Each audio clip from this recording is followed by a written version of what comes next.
نحمده ونستعينه ونستغفره ونؤمن به ونتوكل عليه ونعوذ بالله من شرور أنفسنا ومن سيئات أعمالنا ونعوذ بالله من شرور أنفسنا ومن سيئات أعمالنا من يهده الله فلا مضل له ومن يضلله فلا هادي له ونشهد أن لا إله إلا الله وحده لا شريك له ونشهد أن سيدنا ونبينا ومولانا محمدا عبده ورسوله أرسله إلى كافة الناس بشيرا ونذيرا وداعيا إلى الله بإذنه وسراجا منيرا صلى الله تعالى عليه وعلى آله وأصحابه وبارك وسلم تسليما كثيرا كثيرا أما بعد فأعوذ بالله من الشيطان الرجيم بسم الله الرحمن الرحيم محمد رسول الله والذين آمنوا معه أشداء على الكفار رحماء بينهم وقال تعالى والذين تبوأوا الدار والإيمان من قبلهم يحبون من هاجر إليهم وقال النبي صلى الله تعالى عليه وسلم قال الله تعالى يوم القيامة أين المتحابون بجلالي اليوم أظلهم في ظلي يوم لا ظل إلا ظلي وعن أبي هريرة رضي الله تعالى عنه قال قال رسول الله صلى الله تعالى عليه وسلم لا تدخلوا الجنة حتى تؤمنوا ولا تؤمنوا حتى تحابوا أولا أدلكم على شيء إذا فعلتموه تحاببتم فافشوا السلام بينكم أو كما قال عليه الصلاة والسلام صدق الله العظيم وصدق رسوله النبي الكريم ونحن على ذلك من الشاهدين والشاكرين والحمد لله رب العالمين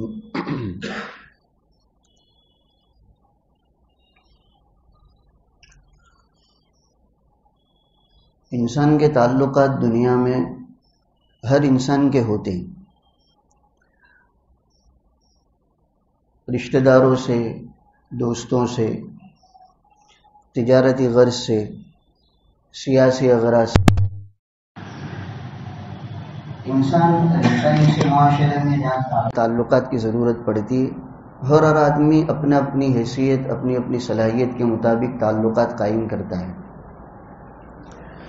لیکن اکثر و بیشتر دنیا میں جو تعلقات ہے اس کی بنیاد آدمی کا فائدہ، اس کی غرض اور اس کا مطلب ہوتا ہے۔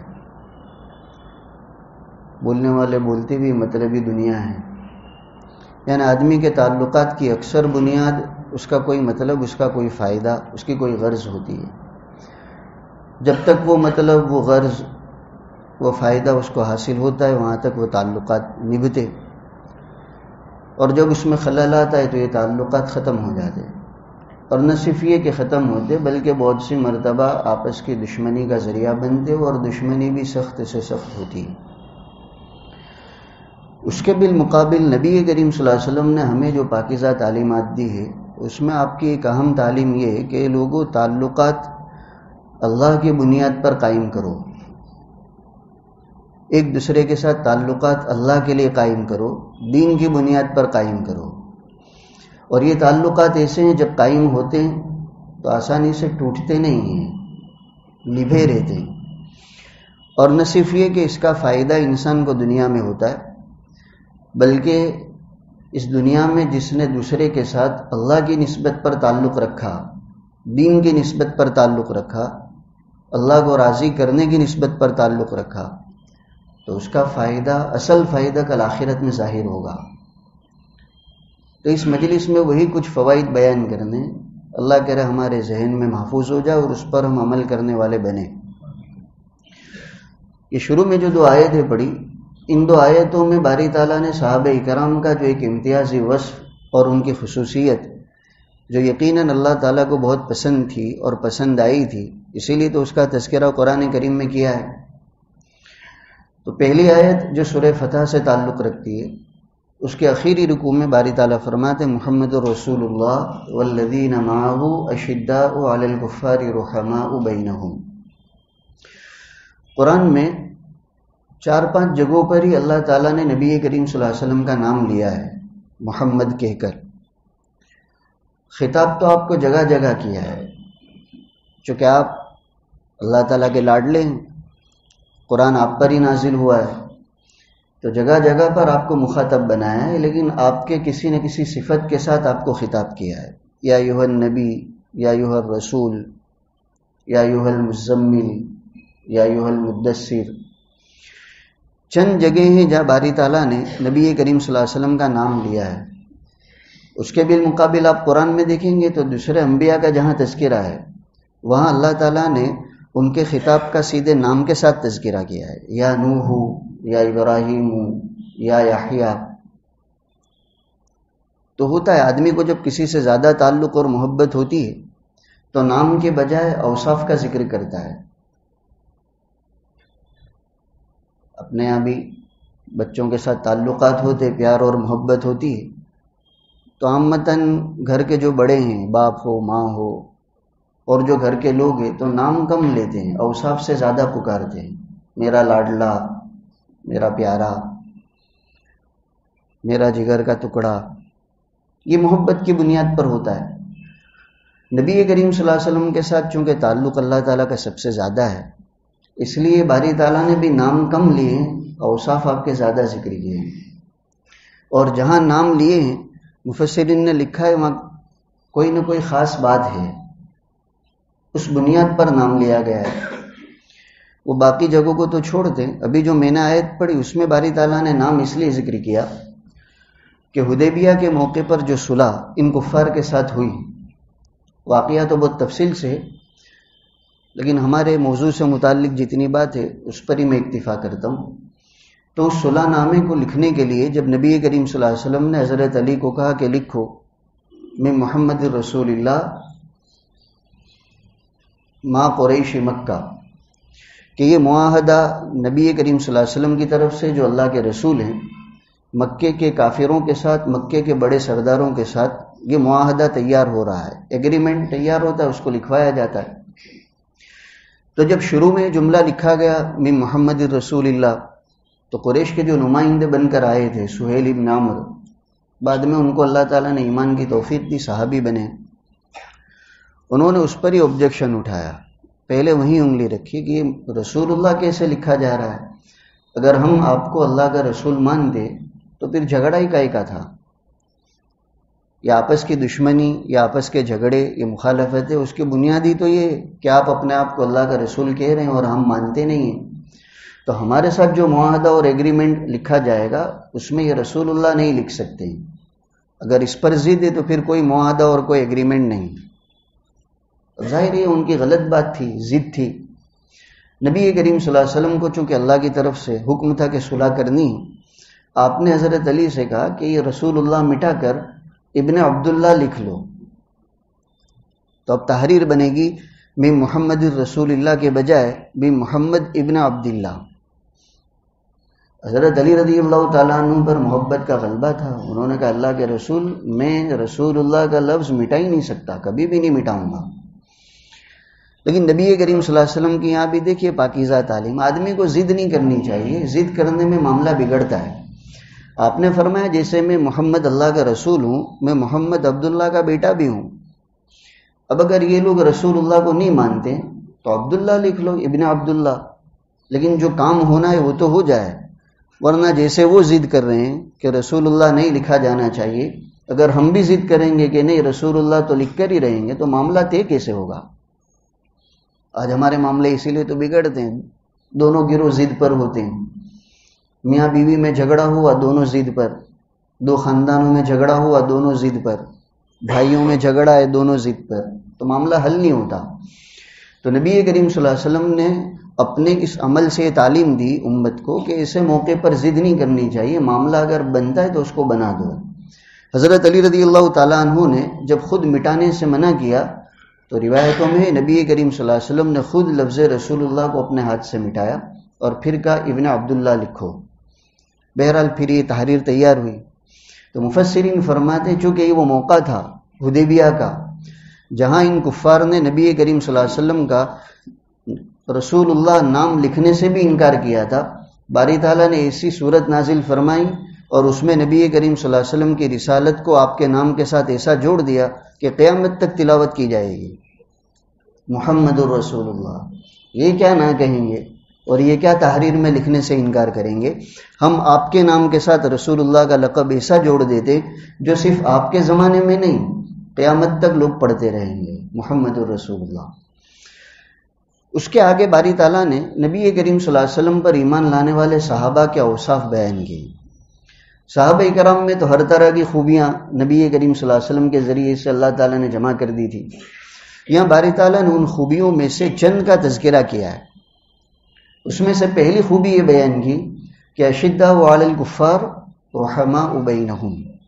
اصل یہی بتانا تھا کہ صحابہ وہ لوگ ہیں جو کافروں کے مقابلے میں تو بڑے سخت ہیں، مقابلہ کرنے والے ہیں، ہمت ہارنے والے نہیں ہیں، لیکن آپس میں ان کے بڑے محبت والے تعلقات ہیں، رحم دلی سے پیش آنے والے ہیں۔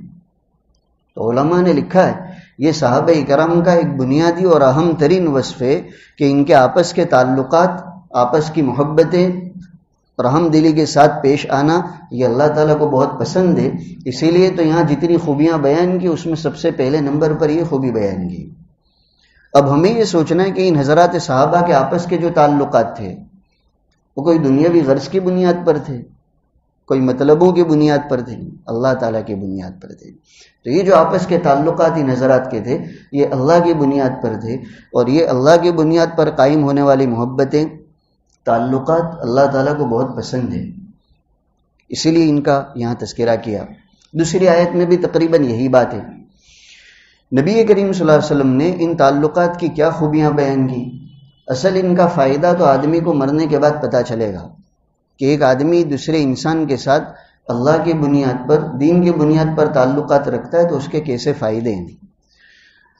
بخاری شریف میں روایت ہے، نبی کریم صلی اللہ علیہ وسلم کا ارشاد ہے ثلاث من کن فیہ وجد بہن حلاوت الایمان، کہ جس آدمی میں یہ تین خوبیاں جمع ہو جائے ایسا شخص ایمان کی حلاوت اور ایمان کی مٹھاس، ایمان کی چاشنی کو پائے گا۔ نمبر ایک، ان یکون اللہ ورسولہ احب الیہ مما سواہما۔ نمبر دو، ان یحب المرء لا یحبہ الا للہ۔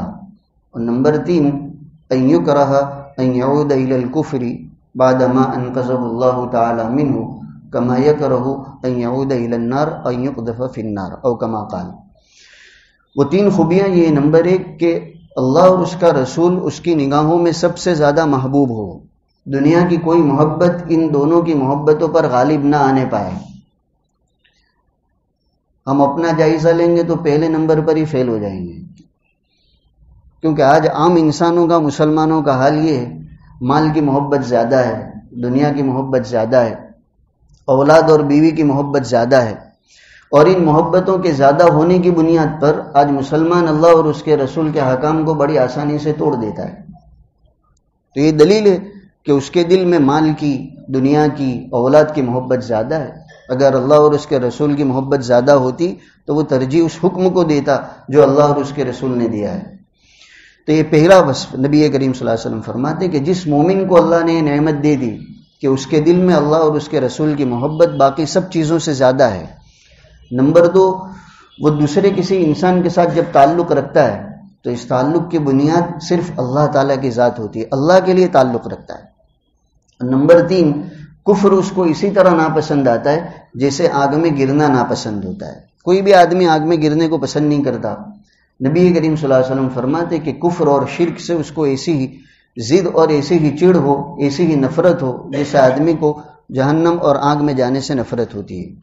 تو یہ 3 خوبیاں جس آدمی میں جمع ہو جائے، نبی کریم صلی اللہ علیہ وسلم فرماتے اللہ تعالیٰ اس کو ایمان کی حلاوت سے اور ایمان کی چاشنی سے نوازیں گے. ایمان کی چاشنی کا مطلب کیا؟ آدمی کے دل میں اللہ تعالیٰ ایسی کیفیت پیدا کر دیں گے، ایسا سرور اور طمانینت پیدا کر دیں گے کہ دین کے تمام احکام پر عمل اس کے لیے آسان ہو جائے گا. دیکھنے میں لگے گا کہ یہ مشکل کام ہے، رات کو آخری گھڑی میں سردیوں میں اٹھنا، گرمی کے زمانے میں روزے رکھنا، اللہ کے راستے کے لیے محنتیں کرنا، طرح طرح کی قربانیاں دینا، جس کو دوسرا انسان دیکھ کر یہ سمجھتا ہے کہ اتنے مشکل کام کیسے کیے جائیں گے، لیکن یہ آدمی بڑی آسانی سے ان کاموں کو انجام دیتا ہے. یہ اس بنیاد پر انجام دیتا ہے کہ اللہ تعالیٰ نے اس کے دل میں ایمان کی حلاوت کو پیوست کر دیا ہے. تو اللہ کے لیے تعلق قائم کرنا یہ وہ عمل ہے جو آدمی کو حلاوت ایمانی سے مالا مال کرنے کا ذریعہ بنتا ہے. کوئی معمولی بات نہیں، یہ بہت اہم چیز ہے. ایک اور روایت حضرت ابو ہریرہ رضی اللہ تعالیٰ عنہ کی جو فضائل اعمال میں بھی ہم سنتے ہیں، بیانات میں بھی بیان کی جاتی ہے، بڑی اہم ہے، بخاری شریف میں بھی ہے. نبی کریم صلی اللہ علیہ وسلم ارشاد فرماتے ہیں کہ 7 آدمی اور 7 طرح کے لوگ ایسے ہیں، کل قیامت کے دن اللہ تعالیٰ ان کو اپنے سائے میں جگہ دیں گے جب اللہ کے سائے کے علاوہ کوئی سایہ نہ ہوگا. اب ابھی تو ہم جو ہے نا دنیا کی مستی میں، ہمیں وہ سب چیزوں کا خیال ہی نہیں ہے. مرنے کے بعد کیا ہونے والا ہے، قبر کے کیا حالات ہے، میدان حشر کے کیا حالات ہے، کتنے خطرناک اور کتنے سنگین ہیں. ہم تو اپنی غفلت میں پڑے ہوئے ہیں. اللہ کے رسول فرماتے ہیں اگر وہ چیزیں جو میں جانتا ہوں مرنے کے بعد جو پیش آنے والی ہے، جو چیزیں میں جانتا ہوں اگر تم جاننے لگو تو ہنسنا بھول جاؤ گے، روتے ہوئے زندگی گزار دو گے، اپنے مردوں کو قبروں میں دفن کرنا چھوڑ دو گے، اپنی بیویوں کے ساتھ بستروں پر لذت اٹھانا چھوڑ دو گے. جو حالات میں جانتا ہوں اگر تمہیں پتہ چل جائے تو ہمیں تو یقین ہونا چاہیے اللہ کے رسول نے جو باتیں بتائی وہ سب کے سب برحق ہے. ہمارا دیکھا ہوا غلط ہو سکتا ہے، آپ کا بتایا ہوا نہیں ہو سکتا. چنانچہ آپ ہی نے یہ بات بھی ارشاد فرمائی ترمذی شریف میں. نبی کریم صلی اللہ علیہ وسلم فرماتے کل قیامت کے دن سورج 2-3 میل کے فاصلے پر ہوگا، یعنی اتنا قریب ہوگا. ابھی تو سائنسداں بتاتے سورج جو ہے اس کی مسافت یہاں اس روئے زمین سے کروڑوں میل دوری پر ہے. انہوں نے تو باقاعدہ حساب بتایا ہے کتنے کروڑ میل دوری پر ہے. اس کے باوجود اس کی تپش اور اس کی گرمی کا کیا حال ہوتا ہے ہم جانتے ہیں. آج تو بارش ہوئی ہے تو کچھ ٹھنڈک ہے، ورنہ ابھی پچھلے دنوں میں ہم جانتے گرمی کا کیا حال تھا. حالانکہ وہ تو اتنی دوری پر ہے، اس کے باوجود اس کی تپش اور اس کی گرمی کو سہنا برداشت کرنا آسان نہیں ہوتا. تو نبی کریم صلی اللہ علیہ وسلم فرماتے کل قیامت کے دن تو وہ صرف چند میل کی دوری پر ہوگا، 2-4 میل، یعنی کتنا قریب. اس کا اثر کیا ہوگا؟ آدمی پسینے میں شرابور ہو جائے گا. اور یہ پسینہ ان لوگوں کو ہوگا جو بدعمالیاں دنیا میں کرتے تھے. جس کا جتنا عمل برا ہوگا اتنا ہی وہ اپنے پسینے میں ہوگا. نبی کریم صلی اللہ علیہ وسلم فرماتے کسی کا پسینہ اس کے ٹخنوں تک، کسی کا پسینہ اس کے گھٹنوں تک، کسی کا پسینہ اس کی کمر تک، کسی کا کندھوں تک، اور کوئی تو پورا کے پورا پسینے میں ہوگا، تیر رہا ہوگا. کوئی معمولی بات ہے؟ آج آدمی کو پسینہ ہوتا ہے وہ خود بھی پریشان ہو جاتا ہے، اس کی وجہ سے اس کے قریب والے بھی پریشان ہو جاتے ہیں، اور یہاں تو پورا کے پورا معاملہ پسینے میں. تو ایسے سخت موقع پر حضور فرماتے چند خوش نصیب ایسے ہوں گے جو اس دن کی پریشانیوں کے بجائے اللہ تعالیٰ کی طرف سے دی گئی رحمتوں میں اور دی گئی سہولتوں میں، فیسیلٹیوں میں ہوں گے. وہ 7 طرح کے لوگ نبی کریم صلی اللہ علیہ وسلم نے گنوائے ہیں.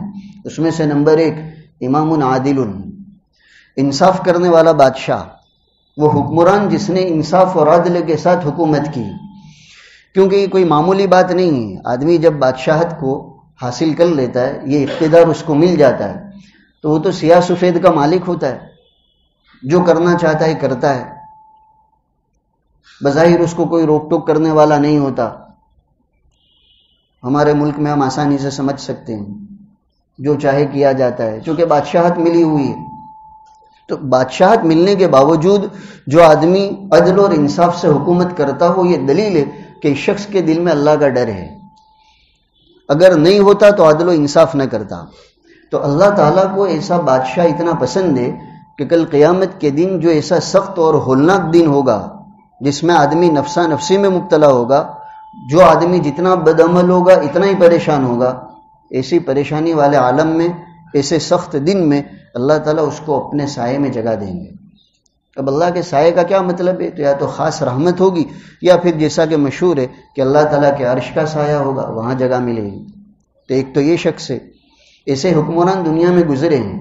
آج ہم تو ایسے زمانے میں زندگی گزار رہے ہیں کہ امام عادل کو تلاش کرنا مشکل ہے، جہاں دیکھو وہاں ظلم و ستم کا بول بالا ہے۔ لیکن ماضی میں ایسے بادشاہ بھی گزرے ہیں جنہوں نے حکومت ہونے کے باوجود ہمیشہ عدل اور انصاف سے کام لیا ہے۔ حضرت عمر رضی اللہ تعالیٰ عنہ جن کی حکومت آدھی دنیا پر تھی، ان کے حالات آپ دیکھیے، عدل اور انصاف کا کتنا اہتمام کیا کہ ان کی رعایا میں سے خود تو کیا ظلم کرتے، کسی کی مجال نہیں تھی کہ کوئی دوسرے پر ظلم کر سکتا ہو، اتنا خیال اور اتنا اہتمام رکھتے تھے۔ نمبر 2، جس آدمی کو اللہ تعالیٰ کے عرش کے سائے میں، اللہ کے سائے میں ایسے سخت دن میں جگہ ملنے والی ہے، نبی کریم صلی اللہ علیہ وسلم فرماتے وہ نوجوان جس کا نشو و نما اللہ تعالیٰ کی عبادت میں ہوا۔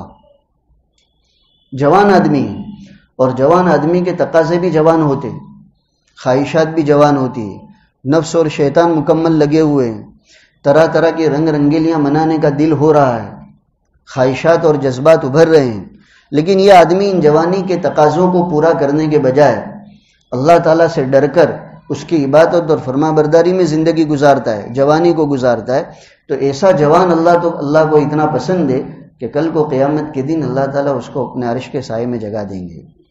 تو ہمارے جوان بھائیوں کو خاص کر اس طرف توجہ دینے کی ضرورت ہے۔ یہ جوانی کی رنگ رنگلیاں کب تک چلے گی؟ ہم ہی نہیں رہیں گے، ہماری جوانی کہاں رہے گی؟ تو اس موقع پر اللہ تعالیٰ کے عبادت میں اور اس سے ڈر کر زندگی گزارنے میں پھر ہمیشہ کے فائدے ملنے والے ہیں۔ نمبر 3، نبی کریم صلی اللہ علیہ وسلم نے جن لوگوں کے لیے بشارت سنائی، اس میں تیسرا شخص وہ ہے جس کا دل مسجد میں اٹکا ہوا ہو۔ موضوع سے متعلق تو ایک ہی چیز ہے، لیکن تفصیلات اس لیے سنائی جا رہی ہے کہ ہر نمبر کی ہمیں ضرورت ہے، کیونکہ کل کو اس سخت ہولناک دن میں کیا ضرورت نہیں ہے ہمیں کہ ہم ایسے کام کر کے جائیں کہ اللہ تعالیٰ کا سایہ اور اس کے عرش کا سایہ نصیب ہو۔ تو یہ جو 7 خوش نصیب لوگ ہیں، اللہ کسی میں ہمارا شمار کر دے تو بیڑا پار ہو جائے گا۔ تو تیسرا شخص جس کو ایسے ہولناک دن میں اللہ کے سائے میں جگہ ملنے والی ہے، وہ شخص ہے جس کا دل مسجد میں لگا ہوا رہتا ہے۔ مسجد میں لگا ہوا ہونے کا مطلب یہ کہ ایک نماز پڑھنے کے لیے آیا، اب دوسری نماز کب ہونے والی ہے وہ اس کے انتظار میں رہتا ہے، اس کا اہتمام کرتا ہے اور اس کی پوری کوشش کرتا ہے کہ کسی طرح بھی جماعت چوکنے نہ پائے۔ دل مسجد ہی میں لگا ہوا ہے۔ ابھی جمعہ پڑھ کر گیا، اس کو برابر معلوم ہے گدا بیگ میں اثر کتنے بجے کی ہے، اذان کتنے بجے ہوتی ہے، برابر اہتمام سے وقت پر آ جاتا ہے، نماز سے پہلے کی سنتیں ادا کرتا ہے، تکبیر تحریمہ کے ساتھ جماعت کے ساتھ نماز کا اہتمام کرتا ہے۔ تو ضرورتیں تو آدمی کو لگی ہوئی ہے، کوئی آدمی ہمیشہ پورے 24 گھنٹے مسجد میں نہیں گزارتا۔ تو نبی کریم صلی اللہ علیہ وسلم فرماتے وہ اپنی ضرورتوں کے لیے مسجد سے باہر ضرور جاتا ہے۔ گھریلو زندگی کی ضرورتیں ہیں، کاروبار اور معاش کی ضرورتیں ہیں، رشتہ داری کی نبھانے کی ضرورتیں ہیں، تو ان ضرورتوں کے لیے مسجد سے باہر ضرور جاتا ہے، لیکن اس کا دل مسجد میں لگا ہوا ہے، کبھی بھی جماعت چھوٹنے کی نوبت نہیں آنے دیتا۔ تو یہ وہ خوش نصیب شخص ہے جس کو کل کو اللہ تعالیٰ اپنے عرش کے سائے میں جگہ دینے والے ہیں۔ یہ بھی بڑی اہم چیز ہے، ضرورتوں کے لیے ہمیں بھی باہر جانا ہوتا ہے، لیکن ہم بھی اس کی فکر کریں کہ کبھی بھی جماعت کی نماز چھوٹنے نہ پائے۔ یہ اللہ تعالیٰ کو بہت پسند ہے، اور اس میں کتنے فائدے ہیں۔ آدمی کی جماعت چھوٹی چاہے وہ جتنی مرتبہ بھی اس نماز کو اکیلے پڑھ لے، لیکن وہ خوبی اور وہ کمال آنے والا نہیں ہے جو جماعت کے ساتھ نماز پڑھنے میں نصیب ہوا تھا۔ حضرت محمد ابن سلیمہ، حضرت مفتی صاحب ان کا قصہ سنا تھے جماعت کے سلسلے میں، بہت بڑے علماء میں سے گزرے، بہت بڑے فقیہ، جماعت کے بڑے پابند، کبھی تکبیر تحریمہ چھوٹنے کی نوبت نہیں آتی تھی، اور اس کے علاوہ نوافل کا بہت اہتمام تھا۔ 20-40 رکعتیں نہیں، کئی سو رکعتیں پڑھتے تھے روزانہ، غالباً 200 رکعتوں کا بتایا جاتا ہے، روزانہ 200 رکعت نفل پڑھنے کا اہتمام۔ ایک مرتبہ ایسا ہوا کہ نماز میں آنے میں ان سے چوک ہو گئی، فجر کی نماز میں غالباً دیر ہو گئی، رات کو چونکہ کافی وقت عبادت میں گزرا تھا، نماز قضا نہیں ہوئی ہے، جو جماعت کا وقت تھا وہ جماعت چھوٹ گئی۔ اب چونکہ فقیہ آدمی تھے، نبی کریم صلی اللہ علیہ وسلم کی حدیث سے واقف تھے، جانتے تھے کہ نبی کریم صلی اللہ علیہ وسلم نے یہ فضیلت بتائی ہے کہ اکیلا نماز پڑھنے والا شخص اس کے مقابلے میں جماعت کے ساتھ نماز پڑھنے والے شخص کی نماز میں فرق یہ ہے کہ 27 گنا ثواب زیادہ ہو جاتا ہے جماعت کی نماز پڑھنے میں۔ اب آج کل تو ہمارے ذہنوں میں ثوابی کی اہمیت نہیں ہے، اس کو سمجھانے کے لیے اگر یوں کہا جائے کہ تمہاری جو چیز ہے اگر یہاں نان پورے میں بیچو گے تو 1 روپے کی بکے گی، اور اسٹیشن کے پاس جا کر بیچو گے تو 27 گنا زیادہ اس کی قیمت آئے گی۔ تو ہم میں سے کون سمجھدار ہے جو یہاں بیچے گا؟ نہیں بیچے گا، چونکہ اس کو اس کی قیمت معلوم ہے، 27 گنا، 1 روپے کے بجائے 27 روپے وہاں آئیں گے تو یہ تو ذرا سی تو مشقت ہے، اسٹیشن کہاں دور ہے، وہاں جا کر آدمی کو اہتمام کرے گا کیونکہ اس کی اہمیت ہے۔ یہ اجر و ثواب کی ابھی ہمیں اہمیت نہیں ہے، یہ کرنسی مرنے کے بعد پتہ چلے گی کیا ہے اجر اور ثواب کی۔ تو نبی کریم صلی اللہ علیہ وسلم کا ارشاد ہے کہ جماعت کے ساتھ پڑھی جانے والی نماز کا اجر اور ثواب 27 گنا زیادہ ہوتا ہے۔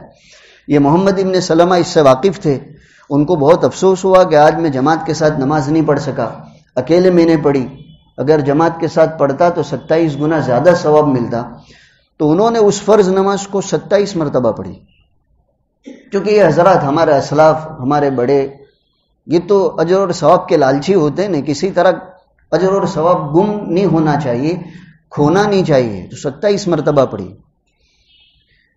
اس کے بعد جب آرام کا وقت آیا، لیٹے، تو کوئی کہنے والا کہہ رہا تھا، اے ابن سلمہ تو نے نماز 27 مرتبہ تو پڑھ لی، فکیف بتأمین الملائکہ، لیکن جماعت کے ساتھ پڑھتا، امام جب ولضالین کہتا اور تو آمین کہتا، اس آمین کی فضیلت کہاں سے لائے گا؟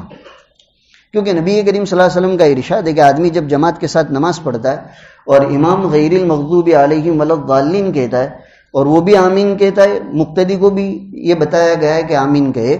اللہ کے رسول فرماتے جس مقتدی کی آمین فرشتوں کی آمین کے موافق ہو گئی، اس وقت فرشتے بھی آمین کہتے ہیں، اللہ تعالیٰ اس کے پچھلے سارے گناہوں کو معاف کر دیتا ہے۔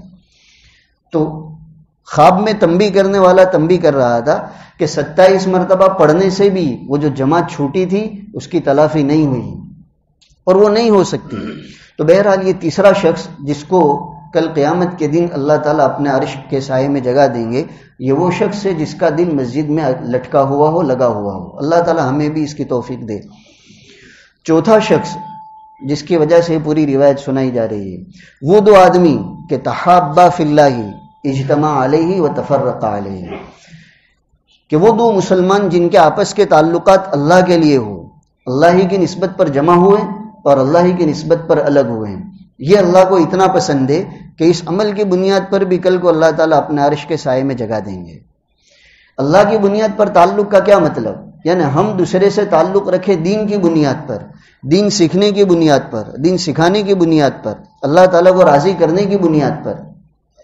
آج بھی ایسے خوش نصیب لوگ ہیں، اہل اللہ سے جو تعلق رکھا جاتا ہے، اللہ کے نیک بندوں سے، علماء سے، صلحاء اور صالحین سے، دین کے کام کرنے والوں سے، یا جیسے ماشاءاللہ ہمارے ہاں جو جماعتوں کا سلسلہ ہے، محلے کی جماعت ہوتی ہے، مسجد وار جماعت ہوتی ہے، تعلقات اس بنیاد پر، دین کی بنیاد پر قائم ہوتے ہیں، فکریں ہوتی ہے کہ دعوت دی جائے، نماز کی طرف بلایا جائے، یہ سب تعلقات وہ ہے جو دین کی بنیاد پر تعلقات کہے جائیں گے، اللہ کی بنیاد پر کہے جائیں گے۔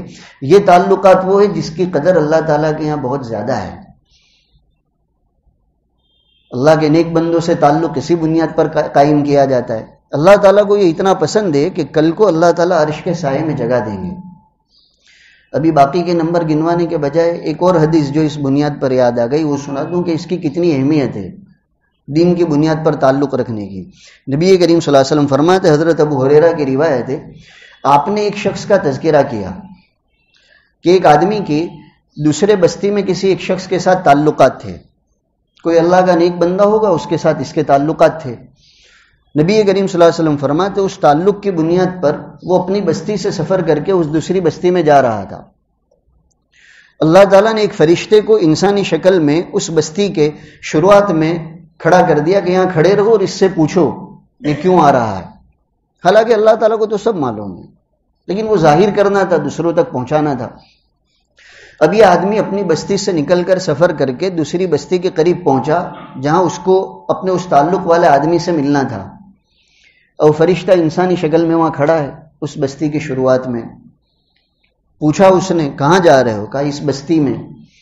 کیوں جا رہے ہو؟ فلاں آدمی سے ملنے.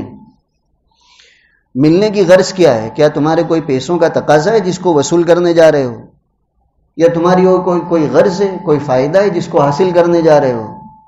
تو اس آدمی نے جواب دیا نہ تو میرا کوئی پیسوں کا تقاضا ہے، اگرانی کرنا جو بولتے ہیں نا، اگرانی کرنے نہیں آیا ہوں، اور نہ کوئی میرا کوئی دنیا کا فائدہ ہے، بلکہ چونکہ اس آدمی کے ساتھ اللہ کے دین کی نسبت پر مجھے تعلق ہے، اس دینی نسبت سے ملنے کے لیے آیا ہوں.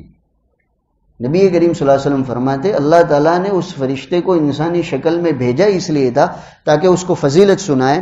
چنانچہ اس فرشتے نے کہا تو گواہ ہے جس طرح تو اپنے اس بندے کے ساتھ، اپنے اس دوست کے ساتھ اللہ کی نسبت پر تعلق رکھتا ہے اور محبت رکھتا ہے، میں تجھے اللہ تعالیٰ کی طرف سے بشارت سناتا ہوں اللہ تعالیٰ بھی تجھ سے ایسی محبت کرتا ہے. تو یہ کوئی معمولی بات نہیں ہے، لیکن آج ہم حضور کی ان پاکیزہ تعلیمات سے بہت دور چلے گئے. وہ روایت پوری کر دوں، 4 نمبر تو ہو چکے ہیں جن کو اللہ تعالیٰ اپنے عرش کے سائے میں جگہ دیں گے. نمبر 5، وہ نوجوان جس کو کسی حسب اور جمال والی عورت نے دعوت دی گناہ کی اور حالات سازگار ہیں، لیکن یہ آدمی اس گناہ کی دعوت پر لبیک کہنے کے بجائے یوں کہتا ہے انی اخاف اللہ، میں تو اللہ تعالیٰ سے ڈرتا ہوں، تو گناہ کی دعوت دیتی ہے، کیسے ہو سکتا ہے یہ کام؟ میں تو اللہ سے ڈرتا ہوں. یہ آدمی بھی اللہ کو بہت پسند ہے، کل اللہ تعالیٰ اس کو بھی عرش کے سائے میں جگہ دیں گے. 6 شخص جو اللہ کی نسبت سے دوسروں پر مال خرچ کرتا ہے، صدقہ اور خیرات کرتا ہے، لیکن حضور فرماتے اس طرح دیتا ہے دائیں ہاتھ سے کہ بائیں ہاتھ کو بھی پتہ نہیں چلتا. یہ ایک تعبیر ہے، مطلب یہ کہ لوگوں میں چرچا ہونے نہیں دیتا، لوگوں کو دکھانے کے لیے، شہرت اور نمود کے لیے نہیں دیتا، اللہ کو راضی کرنے کے لیے دیتا ہے. تو ایسا خرچ کرنے والا مسلمان بھی اللہ کو اتنا پسند ہے کہ کل کو اللہ اس کو اپنے سائے میں جگہ دیں گے. اور آخری نمبر، وہ مسلمان جو تنہائی میں موجود ہے، کوئی اس کے پاس موجود نہیں، تنہا ہے اور اللہ کو یاد کرتے ہوئے اللہ کی محبت میں، اللہ کے خوف اور اس کی خشیت سے اس کے آنکھوں سے آنسو بہنے لگے. یہ آنسوؤں کا بہنا جو اللہ کی محبت میں نکلیں، اللہ کے خوف سے نکلیں، کسی کو دکھانے کے لیے نہیں نکلے، یہ بھی اللہ کو اتنے پسند ہے کہ کل کو اللہ تعالیٰ اپنے عرش کے سائے میں جگہ دیں گے. بہرحال آج کی بات کا خلاصہ یہ ہے کہ ہمیں ان تعلقات کو بڑھانے کی ضرورت ہے. آج ہمارے بھی تعلقات بہت ساروں سے ہیں، تاجروں کے تعلقات تجارت کی بنیاد پر بہت ساروں سے ہیں، آدمی کے اپنے اغراض کی بنیاد پر تعلقات بہت ساروں سے ہیں، لیکن ان تعلقات پر کوئی وعدے اللہ اور اس کے رسول کی طرف سے نہیں ہیں. ہاں، اگر اللہ کی نسبت سے ہمارے کسی کے ساتھ تعلق ہے، اس تعلق کو یقیناً بڑھاؤ، اللہ کے نیک بندوں کے ساتھ، صلحاء کے ساتھ، علماء کے ساتھ، ائمہ کے ساتھ اور دین کے کام کرنے والوں کے ساتھ. اور یہ تعلقات ایسے ہیں دنیا میں بھی اللہ تعالیٰ اس کا فائدہ دیں گے، اور آخرت میں جو ملنے والا ہے اس کی بہت سی چیزیں نبی کریم صلی اللہ علیہ وسلم کے ارشادات کی روشنی میں سامنے آ گئی. اللہ تعالیٰ ہمیں اس پر عمل کی توفیق دے. وآخر دعوانا الحمدللہ رب العالمین.